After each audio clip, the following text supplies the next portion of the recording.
Dave Sussman with you at ricochet.com. You can find us all over the internet and especially on iTunes. Don't forget to give us that 5-star rating. I'm delighted to be sitting here with basically the entirety of Turning Point USA, at least from the standpoint of what you guys know and see on Fox News practically every day nowadays. We have Charlie Kirk and Candace Owens. Nice having you join us. Thank you. Thank you for having us. Yes, and thank you for joining us again. We just saw you at CPAC. You did, indeed. I'm happy to be back. Yeah.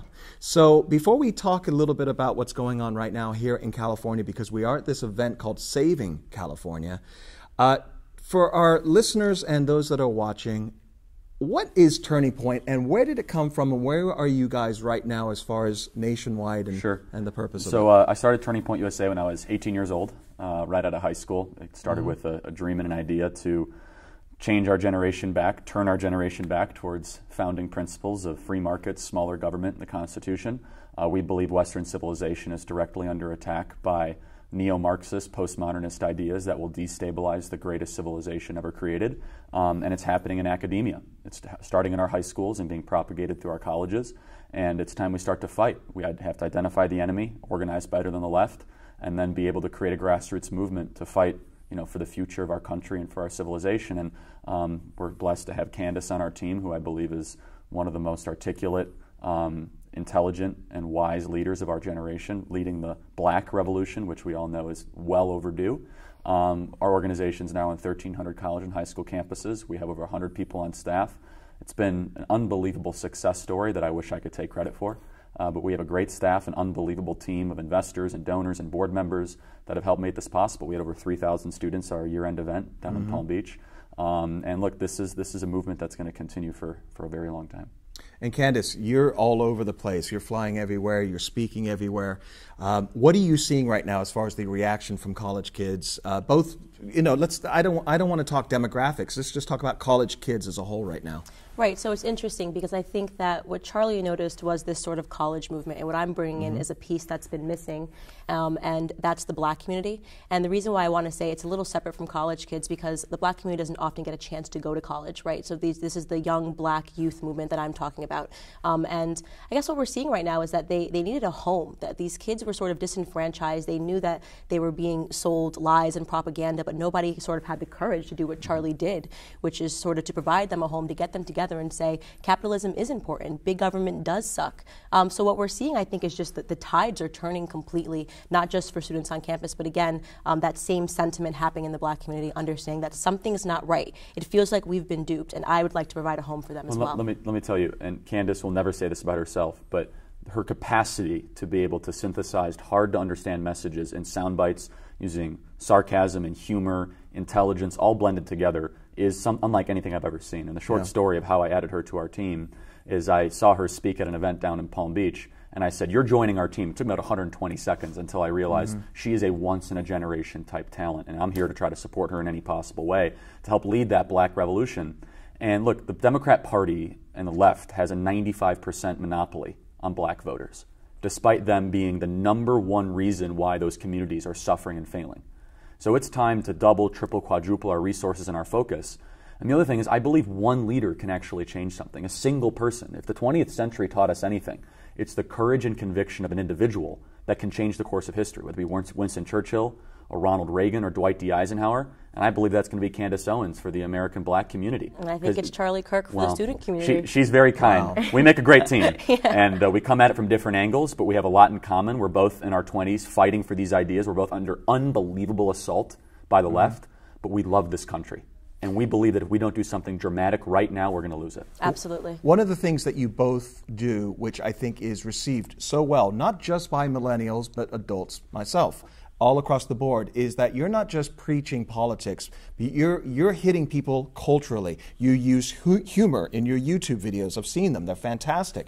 Funny. I mean, the one where you were... I used to think I was pretty funny. You came out as a conservative to your parents. Hilarious. One of the funniest things I've ever seen. Right. And so, what is it that conservatism is missing today where they need what you guys are providing? It's exactly that. So I think what Charlie and I do is that we present something that's younger and fresher, and what I say all the time is what the right has done wrong, what conservatism has done wrong, what Republicans have done wrong, is they haven't been able to tap into culture successfully, right? So we see that the left, they've taken over Hollywood, our academia and media, but Hollywood is so important because it is culture. It's these, people look up to these idols. In the black community, we can talk about the breakdown of the black family, right? So what happens when welfare takes away the fathers, right? Kids start to look for other examples of mom and dad. And for the black community, for a long time, as crazy as it sounds, it's been Jay-Z and Beyonce. So whatever they say, they just take it up and they love it and they think that it's right and it's correct. And it's fundamentally wrong, and not only fundamentally wrong,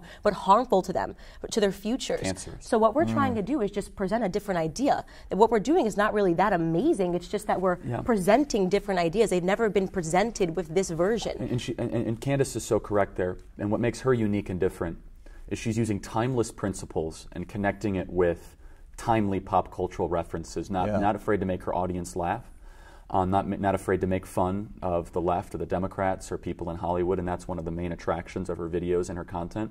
But more than that, one of the things that we try to do at Turning Point USA in the culture war, and this is one of the biggest things, and Candace and I agree on this completely, is we have to end this narrative of victimhood in America. The left wants to create as many victims as they possibly can. So you look at kind of the conflict of ideas. The left want to try to create victims so that they can keep them under the thumbprint of government, so they can stay dependent, so that they will keep on voting for Democrats. We as conservatives, we believe in the hero's journey. We believe that people can make good decisions and break out of poverty, Candace being an example of that, and that you can overcome those sort of obstacles. Well, that's antithetical towards big government. It's individualistic. So as soon as you start to create a culture like, oh, everyone's a victim because of your identity group, because of your race, or because of your background, you're far less likely to believe that you can solve your problems. Then you look to government, then you look for other people to do it for you. And that's a major problem. What I say is that they've defeated self-confidence. People no longer believe in themselves, they believe in government. Intentionally. Yeah, absolutely. And what makes Western civilization so unique is that the individual comes first and foremost. It's the consciousness within your head. It's your capacity to create, to take risk, to challenge, to debate, to have dialogue, to protest. The left wants nothing with that. They want conformity. They want a mob mentality. They want us to be almost a monolithic group that will bow down to them in their ivory towers and the coastal elites.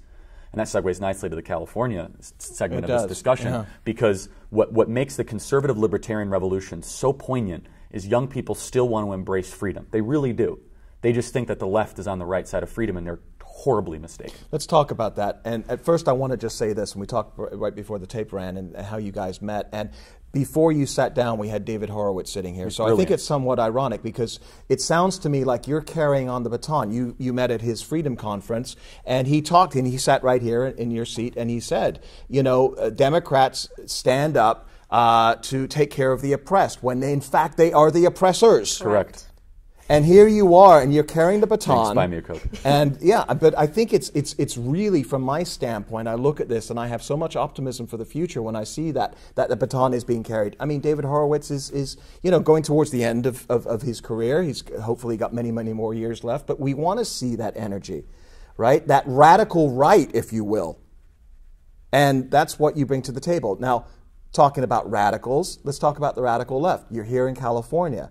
The home of free speech supposedly was Berkeley, or wherever it may have been, where now conservative speakers, such as yourself in some cases, have been protested against. What is going on right now with free speech? Cultural Marxism, essentially. That's correct, Candace. Expound on that. That's exactly right. What we're seeing is sort of this return to, they're not going to call it communism, they're not going to call it collectivism, but that's what it is. It's cultural Marxism. Jordan Peterson does a great job of explaining exactly what happened here. They reintroduced these ideas via through postmodernism. Postmodernism and Yale, and that's how we've it's seeped into our schools. That's exactly what happened. And what it comes down to is they don't want diversity of thought. Charlie always says they want you to look different, but to think the same.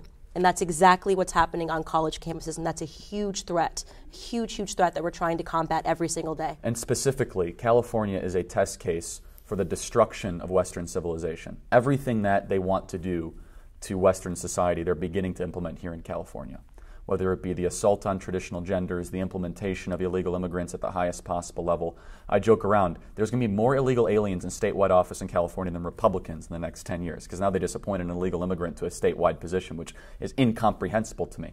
But look, the left, they don't believe in sovereignty, they don't believe in borders, they don't believe in language, they don't believe in tradition, they don't believe in history, they don't believe in culture. Now, why is that?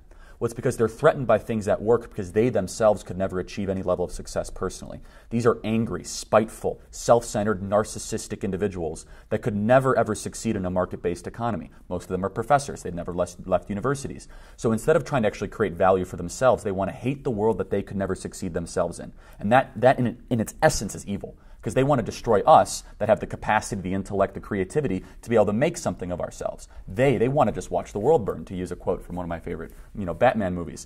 And they're doing a really good job of it. It's intentional chaos. How can we bankrupt the state of California? How can we give the mob of the Democrat teacher unions as much power as possible? How can we have the most amount of non-citizens come into the state imaginable? You combine all those things together, you have intentional, planned chaos.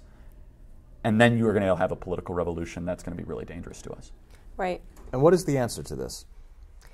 Well, demographically, Candace hit it spot on. I'll let her talk about the black. And listen, I think it also, what we're talking about here, and I always do feel bad for the students. I always have a soft spot for them because they're learning things wrong. They're learning to hate America. That's what I grew up understanding, is that you should feel bad about success, that rich people are the problem, right, not the solution, which they are the solution. Capitalism is the solution. They don't understand what it means to be, what capitalism is, or what communism is, or why it's wrong, or why it doesn't work. They're not even being taught history. Right? So what the left does really good is that they rewrite history every single time. So in the black community, what I learned, right, in textbooks, what I think was the right answer is that Democrats have always saved black people and Republicans have constantly been trying to harm us. That's fundamentally a lie, but that's what's been taught to us. So that's sort of the uphill battle that we face, is sort of trying to tell them, okay, these ideas that you learned are wrong. For me, I came from a left. I had to suffer through a year of cognitive dissonance, really, to go, oh my God, every person that I thought was a racist, is really a hero, and every single person I thought was a hero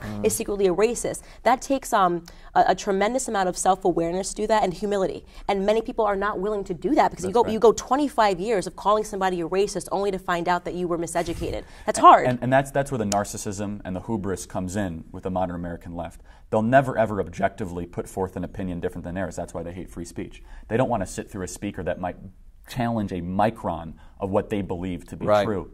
And with that being said, so how do you fix it? Well, and this is the death of the American male, if you really what's going on here, is because men in particular have been emaciated and attacked by this third-wave feminist movement, and we are seeing kind of this creation of the basement-dwelling beta male that have only been talking about how wrong it is to embrace masculinity, how dangerous it is. It's toxic. It's toxic masculinity. Right. How dangerous it is to make informed decisions or to actually take ownership of yourself or your family, which is horrible. Right. But even if you complement that, and Candace and I talk about this a lot, young people they only learn about the freedoms. They never learn about responsibility.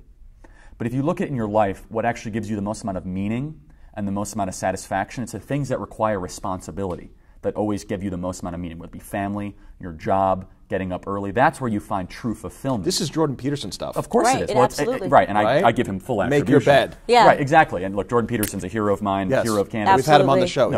He's phenomenal. Yes. And I only try to be a prism of which these good ideas are expressed through, because what he talks about is incontrovertible truth. Yes. And look, what Jordan has done, and he's from Canada, is he's opened up the discussion, and he has said, listen, guys, I'm a social psychologist. I'm not a politician. I have seen these problems for 30 years get worse, worse, and worse. Right. And if we don't do something dramatic, it's no longer a political issue. It's going to ruin our civilization. It's a really interesting market that we're in, if you think about it. We're just returning back like common sense, right? Sit up straight. Shower. That's what Jordan Peterson preaches, right? Things you can control. Right. Yeah. Right. Not a government the bureaucrat. little things. Right, the little things. Yes. Right, but it's also self-responsibility. And what Jordan talks about so well is, and in that wonderful Toronto Canadian accent, how the hell are you supposed to have any sort of credibility with social justice if your room is a mess, right? Right. I mean, seriously, take ownership of your life. Sit up straight. The world is all about suffering. Yes. And you know what? For young men that have been attacked and assaulted and turned into this kind of beta male mentality, they say, wow, I can actually do something with my life. Right. I can actually apply, what I've been given for good. Yeah, people love that. And that's what I'm seeing in the black community. When I first came out, I was getting... So similar. It's so interesting. There were so many vicious comments, Uncle Tom, Coon, sellout. And then they started to listen to what I was saying. And now the feedback I get is it's freeing for them, right? They feel like they've been almost enslaved to this ideology. And I know we're short for time here. My last question, if you both are good, I'd love to continue with this. 5 or 10 more minutes. My question for you is, similar to Horowitz when he made that transition in '84, when he openly came out. You may remember, he was a leftist radical. For those that don't know, I know you both do. And then he came out and he supported Reagan. And holy cow, it was just, he was persona non grata. What is that like for you personally? I see it as a challenge. Like, I don't know, I'm like the eternal optimist. Like, I feel really great about it. And like I said, we are seeing that transition happening. They've never been presented with this version of events, right? They've only been told the same thing, which is that black people are a monolith. So imagine, I'm essentially saying to them, I believe in you.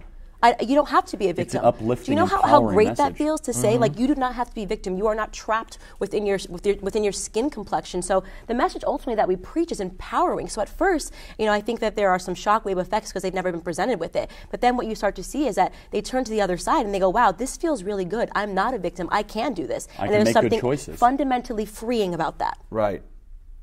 That's fantastic. Now, transferring that to kids or young adults, how do you convey that message to them that they could stand up and, going back to the Peterson analogy, be a lobster, stand up straight and, I love lobsters. Good right? for him, by the way. Okay. But again, it comes back to the solution, right? What you both are doing, you're at the pinnacle of this massive organization. Yes. You're both out there. Every single day I can find something on television or YouTube or whatever it may be from both of you. You're working. You've got the energy. No one outworks us. No one outworks her, by the way. I'm impressed. The one thing at Turning Point we say, no one will ever outwork us. No, it's incredible. It's incredible. It really is. So, but transferring that, okay? Let me ask you this then, from this point of view. If I can see Turning Point, and I assume it's the tip of the iceberg and everything is under the surface of what's going on, what are the next steps for Turning Point? What are the plans, and how do you continue to change the culture? And we're just getting started, whether it be the metrics of what we want to hit with our event attendance or our chapter creation, our activism on college campuses. We want to move youth sentiment 20 points by 2020, how they view America, how they view capitalism, which we think is a fundamental couple issue. of years. Yeah. It's a tall order. Now. Look, we're expanding our staff. We're raising more capital. We're hiring, in key states. Candace is now doing a very, very exciting project. The African Americans that she may or may not want to talk exciting. about. I mean, I might talk about it a little bit today, but we have something tease. A little bit exciting that we're working on. You got to be careful with saying the name because someone will steal it. I know. I think we're just waiting for some trademarks to go through. But we're working on a really huge project that is going to be so exciting for the Black community, and I'm telling you, we're going to blow this thing out of the water. I am so optimistic about 2020. Well, and look, we're going to get it over the finish line in a big way, too. Never forget, the enemies of democracy always overshoot their target. Whether it be in the 1940s or the 1970s, the neo-Marxists get greedy. That's exactly what's happening right now. They're trying to eliminate genders. They're trying to destroy free speech. They're trying to absolutely obliterate any sort of semblance of civil dialogue. And because of that, we have chapter leaders and millions of students coming to us saying, I left the left because of the left. Right. I want nothing to do with them. They're an intolerant, disgusting mob, and I want something different. And we're the ones that look What like was the their moderates. turning point? Well, I mean, it's all very different, but you can ask Candace. I mean, she's a refugee from the left. Yeah. But the typical answer we get is the intolerance, the vapid, sanctimonious tone that they have about their worldview, their hostility towards any sort of wealth creation. And I'll say this definitively. College socialists do not care about the poor. They hate the rich. It is a doctrine of hatred and spite and envy and greed and jealousy. It's not about trying to be benevolent or altruistic. It's about destruction. Of course. And so when you have a movement built on hatred, it's very hard to make that a widespread ecumenical movement. It really is. And that's where we come in, because we're all about empowerment and improving people's lives and prosperity and individual initiative and rights. And all of a sudden, that's what really is going to be the winner. And they're going to be just that angry small mob that might be the loudest people in the room, but they're still the minority. We're going to have you both back on the show. Folks can find you. Candace, I know you've got a really active Twitter account. Both of you do. Absolutely. Twitter at Real Candace O. I'm on Facebook at Real Candace Owens and Instagram. They refuse to verify her on Twitter. 160,000 followers, no verification because we're also up against Silicon Valley, but we'll save that for One of the another funniest day. tweets I've ever seen in my life was Candace Owens in all caps says, "Trump is a racist. I hate all Republicans," and in parentheses, like, see, I'm trying to get my verification. I'll get it any day now. A few more of those tweets. I've ever seen. More of those tweets. Yeah, well, it's definitely there. And Charlie? They could check out our website, tpusa.com, Twitter at CharlieKirk11. We're causing a lot of trouble, and we're going to win. They're going to lose. I'm more optimistic now than I was 20 minutes ago. Thank you both so much. Thanks. Appreciate you being with us.